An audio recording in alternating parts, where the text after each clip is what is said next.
وتقبط عليها 80 ولا 90 الف فرنك في الشهر. وشنو معنى الرخصه ديال مقالع الرمال؟ حتى لنا في الجرائد هاد الايامات جابوا باللي واحد الرخصه ديال مقالع الرمال كمولاها كيربح 140 مليون في النهار.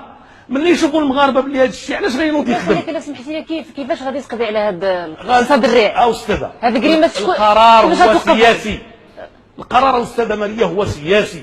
لو كان اذا كانت جهه معينه غادي تعطي كريمه غدا غادي تحبس انت هذيك الكريمه؟ كيفاش انا غادي نحاول نحبس كل ما هو ريع سياسي. كيف تدريجيا وباستفاده من الصلاحيات اللي غتكون عندي كمسؤول حكومي.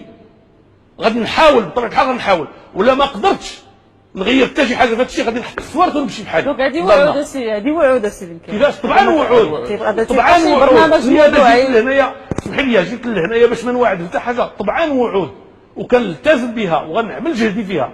ولو وصلت لها بلا استاذه ملي كتطرحوا الاشكاليات خصكم